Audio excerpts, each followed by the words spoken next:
I guess I'd just add, I think it's fantastic the USGA is setting this goal, and it may, there may be issues with the industry questioning the number, but I think to those who are not in the golf industry or even to golfers, hearing these kinds of numbers and things that they can actually understand and look at, I think it will inspire a lot of different people. And I think the USGA and the R&A as well have long underestimated the power of and I hate using this word, but the power of their brand, their influence. And so it's a really exciting time to have the leaders we have on both organizations truly wanting to give back to the game. So I hope we've inspired our next group of speakers. I'll be curious their reaction so far to what they've heard today from the Metropolitan Water District. They are so kind to give us their time and leave you all with some practical solutions, I believe, as you head out. I'm going to turn it over. We're going to do the same format here a little bit, but I'm going to turn it over to Suresh Radhakrishnan, who works with these people every day and is going to introduce each and every one of them to you. So Suresh, come on up, please.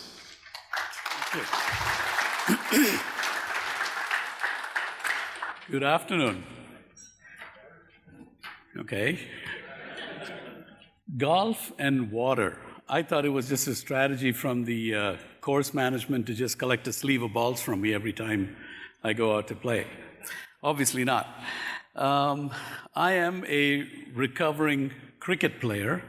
Those who don't know, that's also a sport. Involves a lot of grass. But I also kind of curious about, nobody knew about the LA Galaxy. You guys kind of gave it away. I applied for a scholarship 43 years ago to a school in Alabama, and I made the mistake of putting down that I was a semi-pro football player. And they gave me a scholarship. So 42 years ago, I ended up in Alabama, and then they realized I was a right wing. That was nothing to do with football as they played it. But here I am, 42 years later, working for the Metropolitan Water District. Josh promised a quiz. We're going to start with a quiz, not at the end of it. So this is kind of to help wake you up, and Peggy is going to help me out with this. I want to quiz you guys on a couple of things.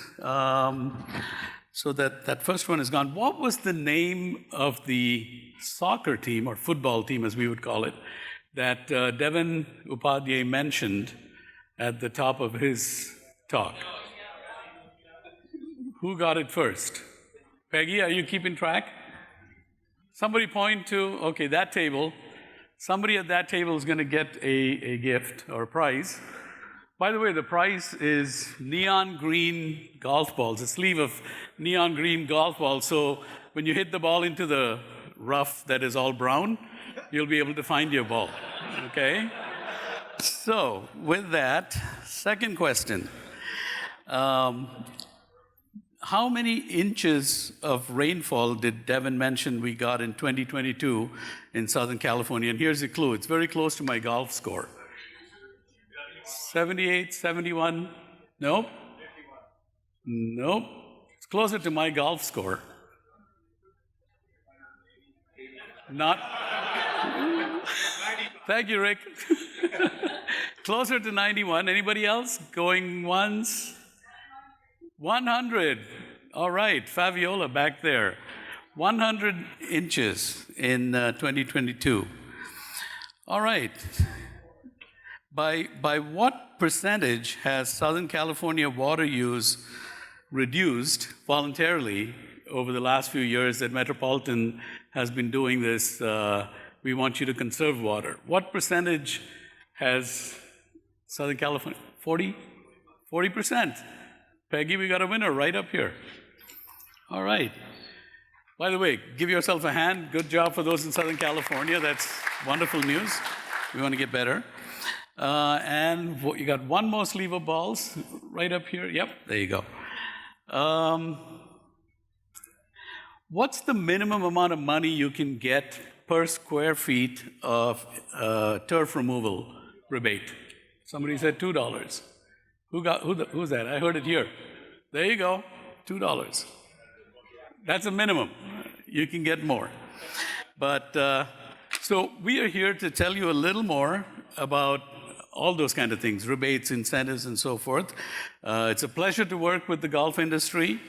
And over the next 35 minutes or so, some of the members of MWD are going to give you some information about how we can collaborate with the facility managers through some of the programs that MWD offers to get some incentives and rebates and be better aware of the regional water situation. So for that, it is my pleasure to introduce our first speaker, Christa Guerrero. Christa, come on up. She'll be describing our rebate program and some of the ways that you guys can take advantage of it. Suresh. Yeah. Sorry. Good afternoon, everyone. Thank you for having me here today. I do have to say that I started my career 20 plus years ago helping golf courses in the golf industry with water efficiency. So it's really nice to be here and sort of feels very full circle at the moment to be back with this industry. It's actually a golf course superintendent that taught me how to golf all those years ago, so love it. Today we're going to be talking about some of our rebate programs. I really wish I could have just have taken some of the slides from earlier and I could just go straight through and say, well, we got a rebate for that, we got a rebate for that, we got a rebate for that. It would have been much simpler than starting it all over again. But we do have a lot of really great options available for you on ways that we can help you with some of the costs and some of the implementation of all those wonderful ideas that the previous speakers had for you today. The first is our large landscape survey. I remember hearing somebody say you have to do an audit. You have to know what your system looks like. You have to know what your irrigation system looks like. So we do have our large landscape surveys. They're no cost. They're at minimum an acre of irrigated area. Not a problem for this group. I think we'll be fine there. And it's golf courses, any commercial property that we have. And what we'll do in that survey is we'll come out, we'll take a look at your irrigation system, we'll figure out where are the leaks, where are the issues, what can we change, where's the turf that isn't being used to be played on, where can we take pieces apart and maybe make different options. And then we'll also do that rebate calculation for you and try to give you an idea of what are your water savings and how much will this cost you so that you can set out those plans. Our regional rebate program is all housed in one place. It's our SoCalWatersmart.com website. And we have a lot of really great outdoor commercial rebates. The one I want to pay particular attention to, because I heard it said so many times today, is our soil moisture sensor rebate. So we have a $35 per station rebate for soil moisture sensors. We have a similar rebate for our weather-based irrigation controllers. And I always want to point out that for commercial projects, this is per station. So it's not a $35 for the controller. It's based on the number of stations you need. We know that your large properties, you're going to have multi-station controllers. They get very big, very expensive. So we do increase that rebate for you. Our turf replacement program, again, we've already heard it several times. It was actually already a part of the quiz, so I guess I don't need to give you a lot of extra information on it. But if you remember our turf removal program back from the previous drought, this is a very different program, right? The turf removal program in the previous drought was all about water savings. Extremely important, but really focused on let's take out grass we don't need and put in really anything else that uses less water.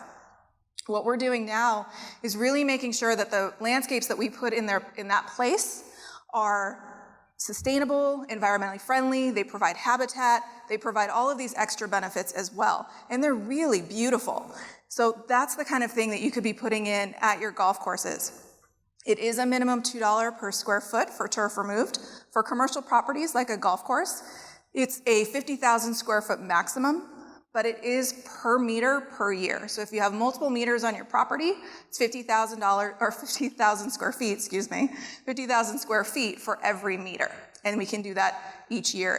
So you can do a multi-phase project that way. We do add a watershed component. So we are looking for a way when it does rain to keep that water on site. So we're asking for some sort of dry creek bed or swale or something in your property to make sure that we are trying to hold on to that rainwater. As noted, the base rebate is $2. We can add additional funding from our member agencies or their retailers. So depending on where you are, that amount does change. There is a button on our website for estimating your rebate, so you can put in your address and see if the rebate is higher in your area. Another thing that might be an excellent option for you to take advantage of is our landscape training for professionals. We have a program, a Water Efficient Landscape Dual Certification Program, and it combines a Qualified Water Efficient Landscaper certification along with California Landscape Contractor Association's Water Manager certification. Normally, both of those are at a cost, and they're done separately. What we've done is actually combine both those certifications into one class series, and we are paying for it for you, so it's completely free. You do one series of classes, one audit, one exam. You walk away with 2 EPA WaterSense certified certifications.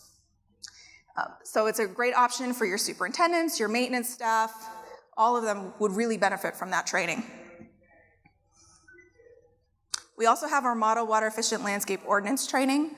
This is to understand how any of your rehabilitated or new projects that you're going to be doing on your landscape area fit within the Model Water Efficient Landscape Ordinance that's set forth by the state.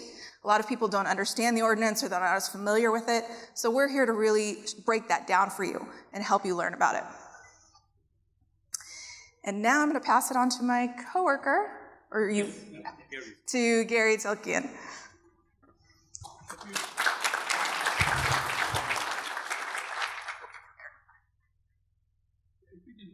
Jot down your questions. We'll definitely have an opportunity to talk to the whole panel at the end of it. All right, great to be here. Great to see such a large group of people interested in this topic. Want to talk to you a little bit more about one of our other programs, but I'm going to do a quick recap. So you've heard a little bit about our irrigation equipment rebates, turf replacement, landscape surveys, and the professional landscape certifications. We have a few other items that I wanted to touch on before I get into the Water Savings Incentive Program. The on-site retrofit program, this is a program that we will help you to hook up to recycle water lines. And I want to draw your attention to Jessica Arm. She's with Metropolitan. She oversees this program.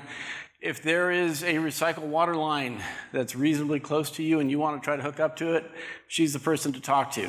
Okay, we will help you pay for the cost to hook up to that recycled water line. Device rebates. In addition to the outdoor irrigation rebates, we do have some other things, and you may well know about this, but just wanted to make sure that you knew about this. High efficiency plumbing fixtures, HVAC equipment, if you have a cooling tower, if you have a commercial kitchen, and some of the equipment there needs some retrofits. Those are the kinds of things that we have and have had rebates for a long time. If you're replacing some of that equipment, definitely look into the rebates for those. Going to touch on our innovative conservation program. Cole was mentioning that they were looking for some pilot projects. Our ICP, Innovative Conservation Program, is a grant program where we will actually help to fund the cost or pay for the costs to do a pilot program to test new technologies or application of new technologies or new devices. And so if you've got a site and a particular device or technology or a new kind of management of those devices or technologies that you want to try out, that's something that you may want to look into. And we actually do a call for proposals on that program about every couple of years. We're probably going to release that. In fact, I think we are going to release that in a month or two. I forget the exact date, but that bewaterwise.com website, that's where you want to go to find out more information about that. So just a quick poll here. How many of you have heard of and or taken advantage of our turf replacement program or turf removal program? Okay, some. How many of you have heard of our Water Savings Incentive Program? All right, a few. Good, that's why I'm here today. We've seen a number of different things that you all can do to get more efficient on your site. We've talked about some of the different incentives that Metropolitan has, specific rebates and things like that. The Water Savings Incentive Program is a catch-all customizable program. and it is pay for performance. And so what that means is you are only limited by your creativity. You can undertake a project on your site, narrow scope, wide scope, whatever it is. If it's going to save water, we want to take a look at it, and we may be able to provide some funding to help you guys do that. So we've had well over 400 projects that we've helped to fund since we started this program in 2012. Just a really wide variety of projects, retrofits of existing equipment, different processes or change processes, improvements in irrigation systems, and even contracting for water management services. All of those kinds of things come under the umbrella that could qualify for funding under this program. Going to run through just a couple of examples to kind of help give you an idea of what we do. One of the projects that we had some years ago, the site was replacing and upgrading essentially their entire irrigation system. The calculated savings that we estimated for that was about 355 million gallons over 10 years. They qualified for an incentive from Metropolitan Water District of a little over $140,000. The project costs were somewhere in the range of $780,000. So you can see we're somewhere between covering 10 and 20% of their costs. Not a bad deal. Another one, and this location is actually not too far from here, maybe about 45 minutes southeast of where we are right now. This commercial plant nursery put in a system to capture their own runoff, irrigation runoff. They would store that on site in a pond. They actually had a process to treat the water that used a lot of natural plants and filtration processes. And then they would pump that up to another reservoir and reuse a lot of that irrigation water on site. Great project. You can see that they received over $350,000 from Metropolitan for that project. Western Municipal Water District also kicked in some funding for that too. So some really interesting and innovative projects that we help to fund. Want to run through a quick example of how the program works. Like I said, it's pay for performance, and so what we do is we establish a target in terms of water savings, and we identify the potential incentive that you could receive for that. And once the project is implemented or up and running, we'll come out, take a look, and verify that. We'll provide some funding, some portion of that estimated incentive at that point. And then we're going to take a look at that project over a year. We're going to monitor it and actually compare how much water you used over that year versus an average of the previous 3 years. That's our baseline. And based on that, we will then calculate what we think the water savings is going to be over the next 10 years and provide you that incentive. So an example of how that would work, in this case, let's say you're going to save about 25 million gallons over 10 years. Your project cost is about $20,000. We figure that our potential funding for that project could be $15,000. However, we do have a limit that we can only provide up to 50% of the project costs. So we're kind of capped at $10,000. But let's also say that one of our member agencies or local retail agencies wants to kick in a little bit of funding too. So they say, we like this project. We want to help it get off the ground. We're going to kick in a flat $8,000. And so once the project is implemented, we're going to provide a payment of about $5,400 in this case. And then after that monitoring year, if the project pans out and works as expected, then we'll pay the balance of that incentive. So that's just sort of a really quick example of how it works. The key thing is it's really only limited to your creativity, and your mileage is going to vary. Obviously, every site is a little bit different.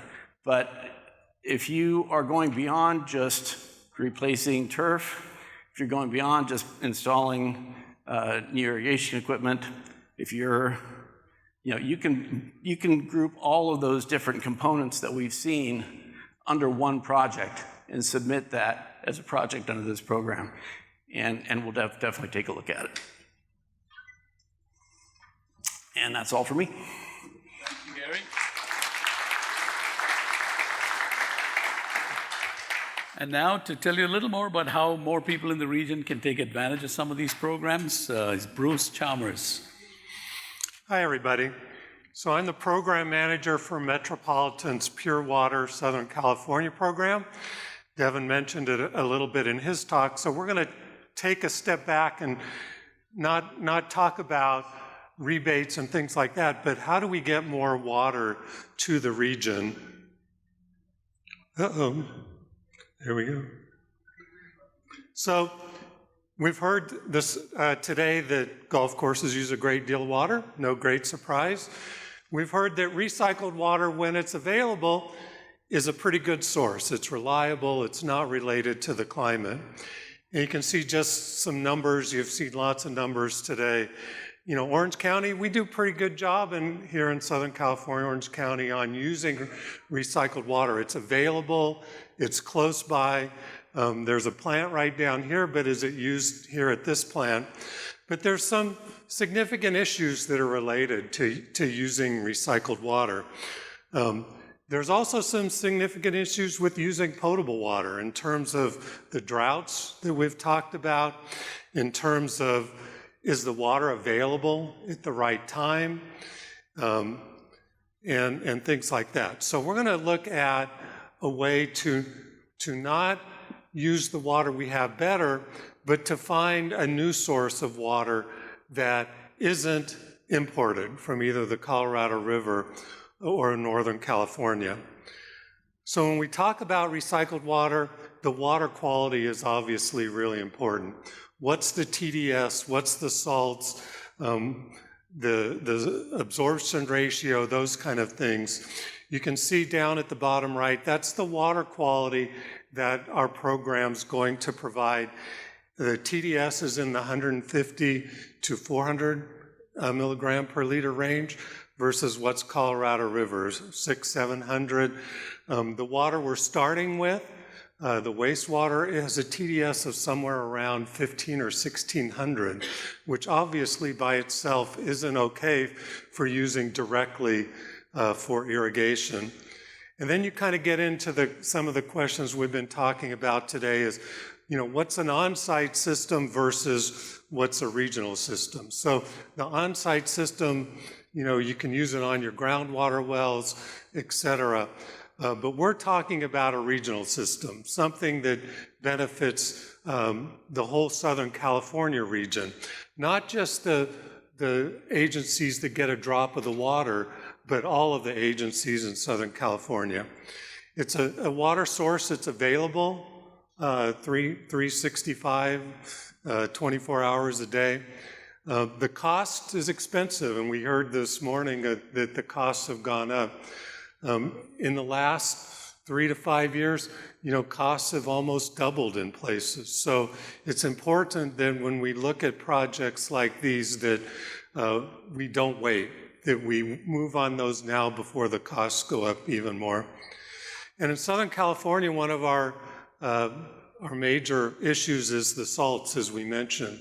So when you have to remove salt, you typically have to have a membrane. And when you have a membrane, you have concentrate. That concentrate has to be managed. That sometimes limits recycled water programs like these, especially if they're inland and there's no concentrate lines that can get that water out to the ocean. You've seen this slide before looking at our program overview. Our program has 3 demands.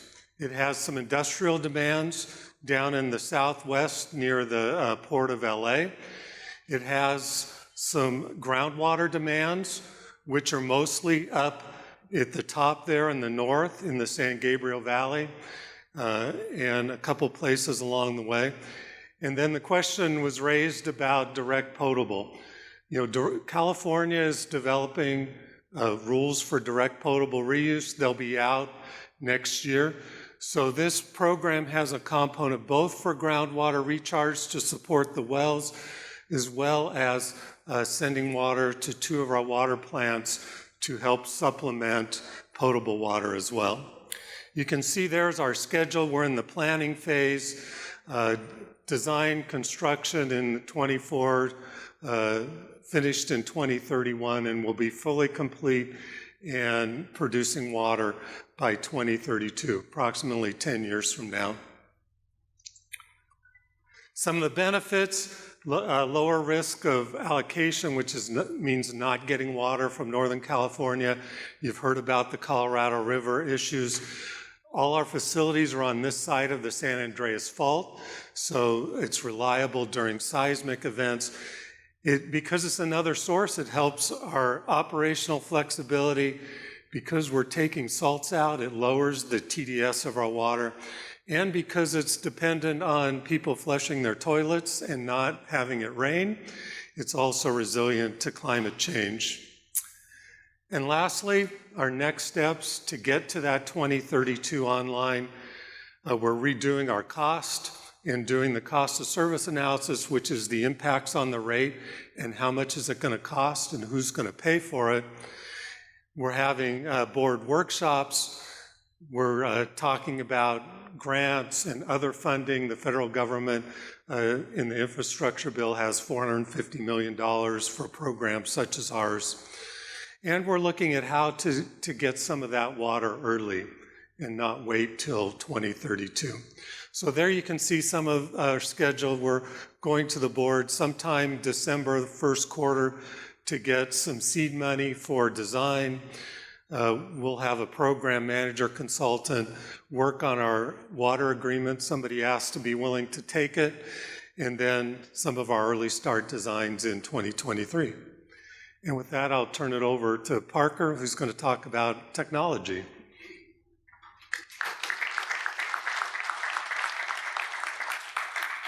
So just to kind of tie it all back together, bringing innovation, collaboration, and all the technologies that are available, I'm going to turn it over to Parker. All right, thank you, Suresh. Innovation brings people together and solves problems.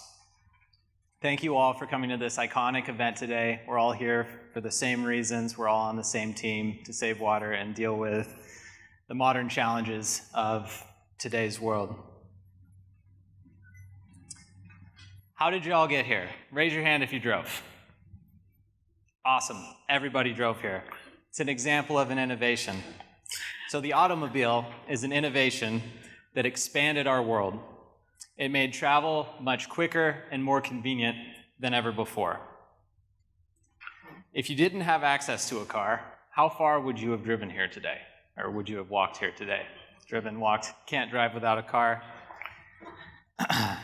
Here's an example. That red circle is drawn around Los Serranos Country Club in a 5-mile radius. So it would take you probably 3 to 4 hours to walk if you were on the edge of that circle. So what the automobile did for this room is it brought us from California, Nevada, Arizona. It brought us from hundreds of miles today to converge and talk about some of the biggest problems we're facing in our modern society.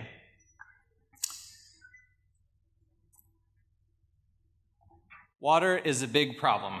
The drought, big problem. We have finite resources. We have a growing population. We're in the biggest drought California has seen in over 1,000 years. We've gone up from 400,000 acres of fallow farmland in 2021 to over 500,000 acres this year in 2022. There is a clear trend here, and the trend is not good. We enjoy living in Southern California. The sunshine is plentiful. The weather is wonderful. And as Craig said earlier, you can play golf 365 days a year. So let's do all we can to maintain quality of life in California. Innovation is a process, and that process is a cycle of experimentation. You have an idea for how to reduce water use? Well, here's an idea or an avenue to make your idea a reality. The Innovative Conservation Program offered by the Metropolitan Water District. Gary just touched on it.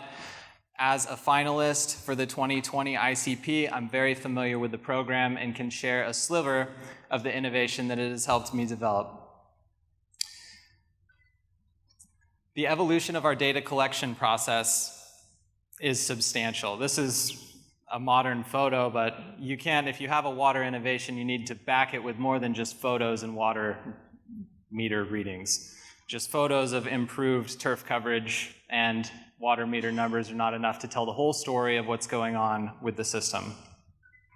So my mentor, Dr. Brian Horgan, some of which you know, told me, I am your customer. I need you to prove to me that I need data to back every one of the claims that you're making. Convince me that you improve soil health. Convince me that that saves water. Convince me that you can reduce inputs, improve turf quality. Here are the tools you need to do that. So there's a handout in your bag that's called Tools of the Trade. Those are all the tools that Dr. Brian Horgan told me to go out and get and put to use. So following Dr. Brian Horgan's guidance, it took me 40 hours, 40, full work week, to collect data for each site that I was working on. I collected that data 3 to 4 times per year following Dr. Horgan's guidance. I'm going to show you how innovation was key to improving our capacity and efficiency for data collection. So remote sensing, drones, cameras, GIS software have all become available, accessible, and affordable. Multispectral images are relatively easy to understand. We've gone over a few today with Matt's presentation. And innovation unlocks new potential for us to collect data and quantify results in more context. Here are some photos of befores and afters, with the yellow box is the black box on the left and the right, to show a change or difference in turf quality driven by soil. So drones allow us to cover more ground in less time. Here's an example. I'm going to make a claim here. We can reduce water use and improve turf quality. So this is how our eyes see a before and after picture, but with multispectral images, we can classify these pixels and break it down into what is dirt and what is plant tissue or chlorophyll. So here's an example from April through July of how we used drone technology to quantify these statements of improving turf quality. 70% cover before, 99% cover after. An objective way to look at the golf course. So incorporating drones took a process that used to take us 40 hours for each site, and now we can do it in about 4 hours. That's an efficiency increase of 10x, and we capture more data than we ever have before. It's hard to even compare the two data sets now. We can innovate water solutions that increase efficiency as well. Water is a big problem, and we can solve it together. I'm going to pass the mic to Suresh to cover the details of the ICP program. Sure. Thank you, Parker. Thank you. Yes. And while I'm going through this, if I can get the panel members to come back on the stage so that if there are any questions, you can answer them. So for anyone who's interested in participating in the Innovation Conservation Program, the requests for proposals are going to open up on September 19th. The deadline for submitting proposals is December 15th, 1 p.m. Pacific Standard Time. And subject to funding availability, a total of $275,000 will be awarded to proposals seeking up to $50,000 through a competitive application process. So I know you have some ideas out there. There might be people you know who have some ideas. We encourage you to ask them to put in their hat in the ring to take some of these monies. Funding runs out very fast. I know I've heard some conversations today where some of our turf rebate programs and things like that, the money runs out very quickly. So I encourage you to take action tomorrow, as somebody was telling you earlier. I think it was Dr. Copeland.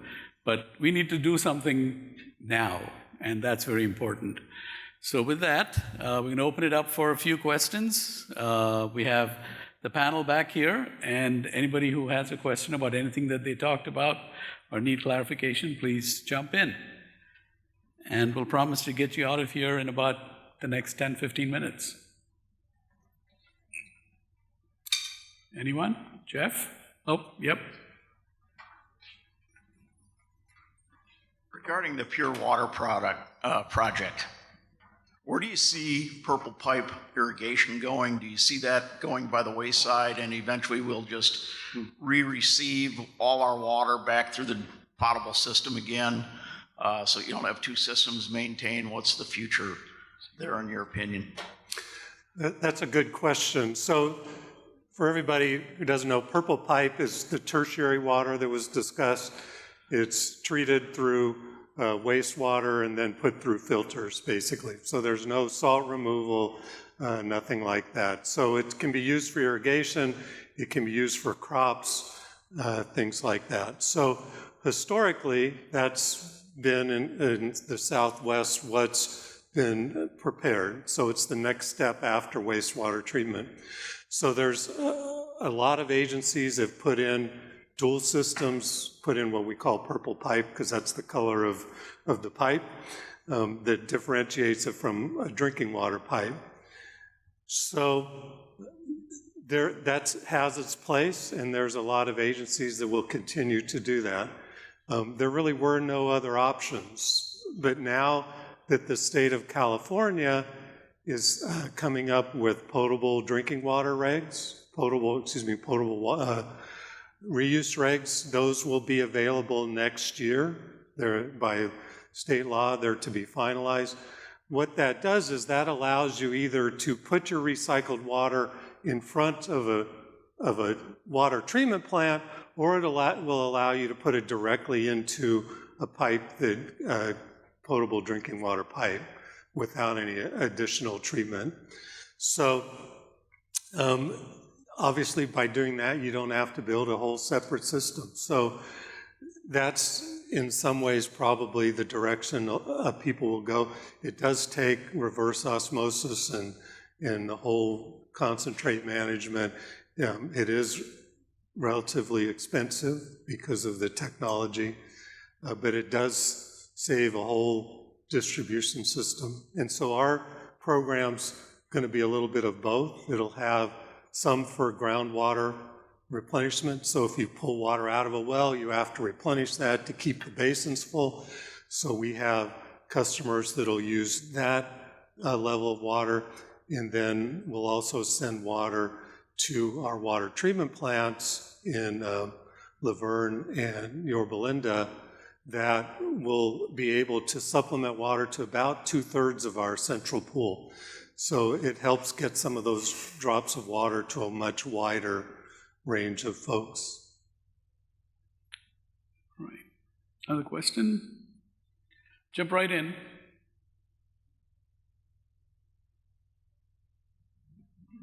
This question is for the MWD. Have you given any further consideration for allowing incentives to replace, cool season grasses with more drought-tolerant turf grasses, such as warm season grasses? Yeah, that's a great question. Some of the concerns that we have about making a rebate available for that really focuses on that outside of the golf industry, because you're absolutely an anomaly in this sense, but outside of the golf industry, people treat grass as grass, and they water it as grass no matter if it's cool season or warm season, and so we don't see the water savings that we would hope to see. Now, again, that's not true of the golf industry. Your superintendents, you're very aware of the different types of grasses and the different changes that need to be made, but in order to do that on a regional scale, we would have to address that outreach, marketing, and education component for people outside of the golf industry. And that's something that we're still working through and trying to understand and see if there's a way that we can do that.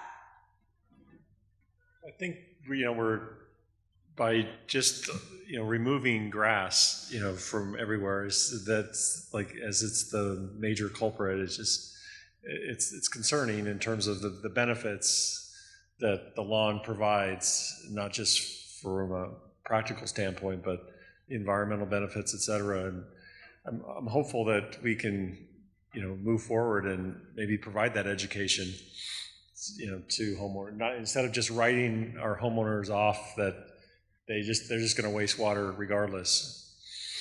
Right, no, absolutely. And I think it's more along the lines of trying to reach that education component, not just about cool season versus warm season turf, but also about alternative ground covers as well that provide a lot of the same benefits as turf grass with a much lower water use.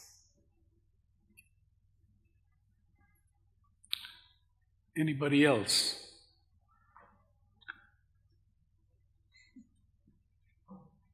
Justin talked about the deal that they did to negotiate access to water. As you build out regional recycling plants, what can the end user expect to have access on an ongoing basis to that water? Bruce? I'm not sure I understand the question. So I think as Devin mentioned, Metropolitan's a wholesaler. So we sell our water to our member agencies. So the actual water would be distributed by them.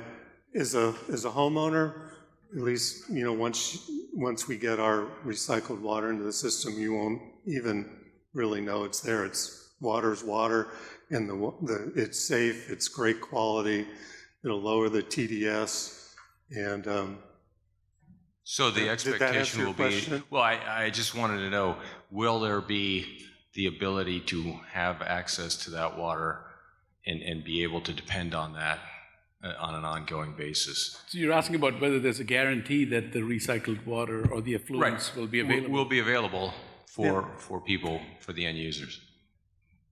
Devin, you want to answer that question? When in doubt, kick it up, right? When in doubt, send it to Devin. Yeah, no, this is the fundamental question that we're all dealing with, particularly in Southern California, about sustainability of water supply. And depending on who your retail provider is, in some cases, you will get a secure, sustainable supply by hooking up to the purple pipe system. And we provide subsidies along with retail districts to get folks to hook up to that system.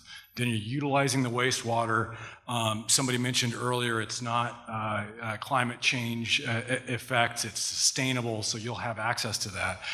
But the other side, the question about, somebody asked about purple pipes and whether they're going to be going by the wayside, and we're focused on potable reuse. The project Bruce talked about is potable reuse. It's going to go in, it's going to be mixed with water, literally, in our system, mixed with Colorado water and State Water Project water. That improves the reliability of the system as a whole. And our goal is to not have to be asking our agencies to force cutbacks. It's different than just becoming more efficient. We will be executing programs to remove turf. Our focus is on non-functional turf. That's a question of efficiency. Then the other side of it is, in a real drought situation, do you have to ask people to cut back? It's not efficiency, it's just reduce your use to get through this drought. We want to avoid that going forward, and I think that gets to your, sustainable, you'll be able to continue to use the water for your, whether it's your, industry or whether it's for your course. That's our goal. It is that sustainable ability to use the supply. I might also add that Metropolitan Water District has been helping our member agencies, many of our member agencies, to develop recycled water and their capacity to increase recycled water production for a long time. I don't see us stopping doing that anytime soon. So that there should be more recycled water available as we progress through time as well. I think we have time for one more question. If there's one burning question, let me ask you to come on up.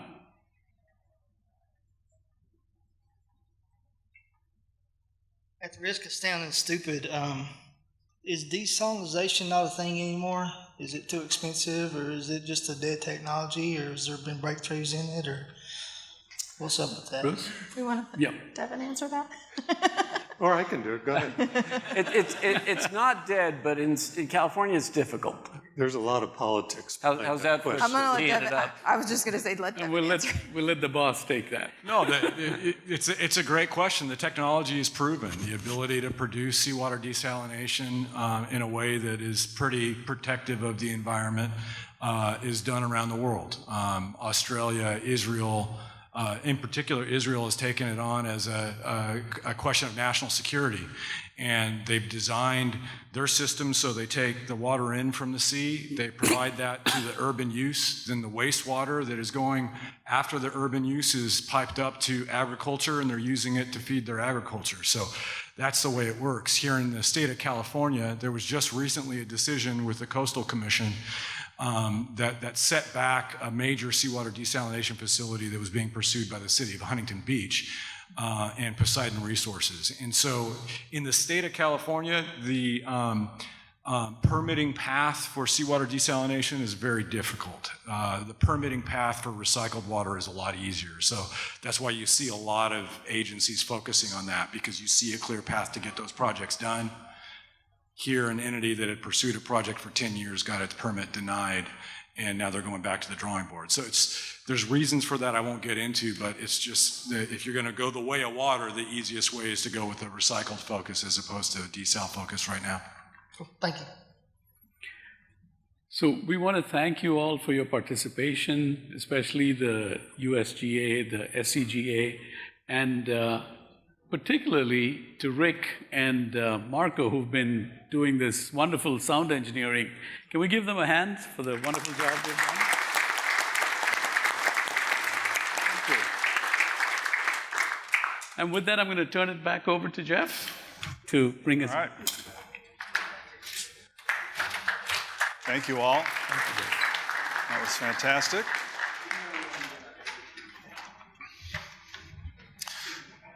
And I'm just going to do two things. One, remind you not to toss your placards there. You have that barcode on the back side that you can scan if you're a mobile user. And then, of course, you're going to get emails with a lot of information and links that will most importantly allow you to access these presentations today, where anything you missed will be there, and the speakers who put their email on there, you can email them a question if need be and all that good stuff. So I just thank him wholeheartedly for an incredible effort and so much great information.